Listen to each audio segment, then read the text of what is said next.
कुछ समय पहले राहुल गांधी अपनी जो मोहब्बत की दुकान है उसको सचल रूप से लेकर पूरे देश में घूम रहे थे और नाम भी रखा था अपनी यात्रा का भारत जोड़ो यात्रा।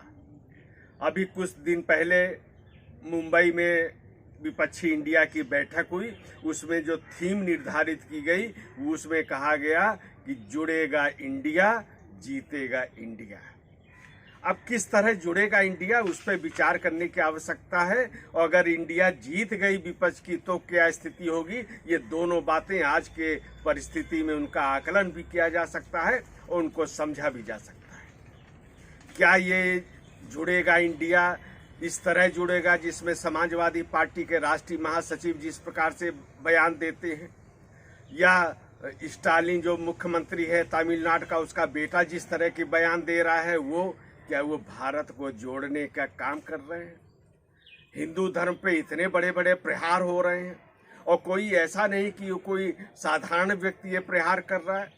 जिम्मेदारी के पद पर ये लोग हैं, राष्ट्रीय महासचिव हैं सपा के स्वामी प्रसाद मौर्य, वो हिंदुओं को धोखा बताते हैं कि हिंदू धर्म नहीं है, धोखा है। कुछ दिन पहले उन्होंने रामचरितमानस पे लेकर प्रहार किया था और ये कहा था कि सरकार हमारी बनी तो रामचरितमानस पर प्रतिबंध लगाया जाएगा। ये क्या जोड़ने वाले बयान हैं? और ये जो क्षेत्रीय दल है उनके स्वरूप को समझ लेना भी जरूरी है। इसमें अगर राष्ट्रीय महासचिव क्षेत्रीय दल का कोई बयान देता है और पार्टी का सुप्रीमो उसका विरोध नहीं करता है तो मान लेना चाहिए कि ये पूरी उस पार्टी का जो क्षेत्रीय पार्टी है उसका बयान है। स्वामी प्रसाद मौर्य जब रामचरितमानस पे टिप्पणी करते हैं तो उनका जो विरोध करने वाला हिंदू समाज जो आहत होता है, लेकिन पार्टी के जो सुप्रीमो है उस पे कोई उनका विरोध की छोड़िए, उनको बल्कि ये पुरस्कार देकर राष्ट्रीय महासचिव बनाया जाता है। जो स्टालिन का बेटा है वो तो स्टालिन के मंत्रिमंडल में शामिल है, संवैधानिक पद पर है। जरा उसकी भाषा बोली देखिए, शैली देखिए, हिंदुओं की तुलना किससे कर रहा है। और सम्मेलन आयोजित हो रहे हैं तमिलनाडु में, सनातन धर्म के उन्मूलन के सम्मेलन हो रहे हैं, उसमें वो हिंदुओं को उन्मूलन की बात करता है।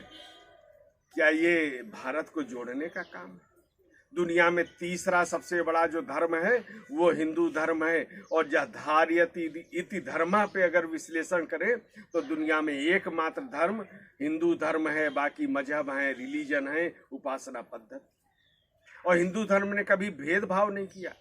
तो और इस समय की देख लीजिए, पश्चिम बंगाल की सरकार, बिहार की सरकार, केरल की सरकार, राजस्थान की सरकार जिस प्रकार की तुष्टीकरण की नीति पर चल रही हैं, क्या इससे भारत जुड़ेगा? नीतीश कुमार का उदाहरण तो बहुत दिलचस्प है। भारतीय जनता पार्टी की जब वो साथ थे तो सुशासन बाबू थे, तब बिहार में हर पर्व सद्भाव और भाईचारे से मनाए जाते थे, कहीं पथराव नहीं होता था, हिंसा नहीं होती थी।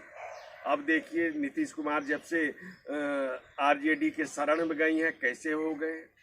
अब वही सुशासन बाबू नहीं कुशासन बाबू हो गए हैं। हिंदुओं के त्योहारों पर उन्होंने छुट्टियां रद्द की हैं, किसी और धर्म के लिए भी ऐसा करने का उनमें साहस नहीं है। यही मैं कहता हूं कि जो स्वामी प्रसाद ने बयान दिया या स्टालिन के बेटे ने बयान दिया, अगर इसी तरह का बयान किसी अन्य धर्म के बारे में दिया होता तो क्या इनका हाल होता। तो इस तरह मान लेना चाहिए कि अगर सहिष्णुता जो है वो हिंदुओं से सीखनी चाहिए और इसी भाव से भारत जुड़ सकता है। अब दूसरा मुद्दे पे विचार करिए। अगर जो इन्होंने कहा भारत जुड़ेगा ये हाल है, राहुल गांधी कश्मीर में अपनी भारत जोड़ो यात्रा ले गए थे, जिस हिस्से में गए वो, या अभी लद्दाख के जिस हिस्से में गए वो तभी संभव हुआ जब नरेंद्र मोदी सरकार ने वहाँ पे अनुच्छेद 370 हटा के एक संवैधानिक सुधार किया, तब राहुल गांधी की यात्रा संभव हो सकी।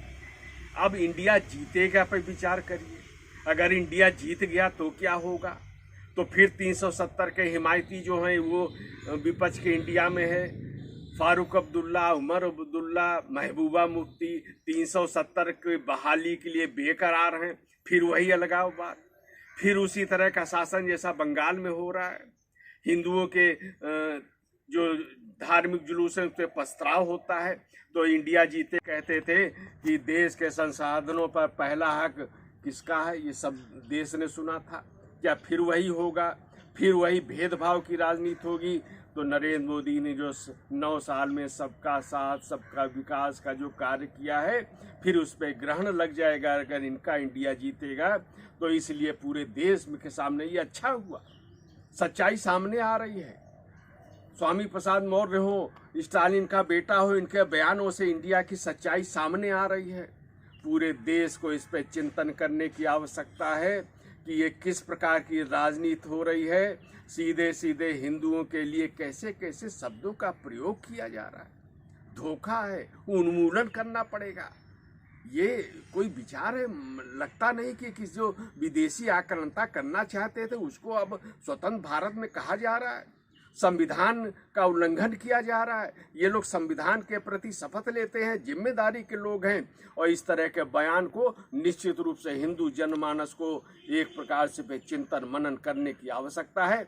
देश में जो शांति चाहते हैं उनको भी चिंतन मनन करना होगा और उस हिसाब से 2024 में निर्णय करना पड़ेगा।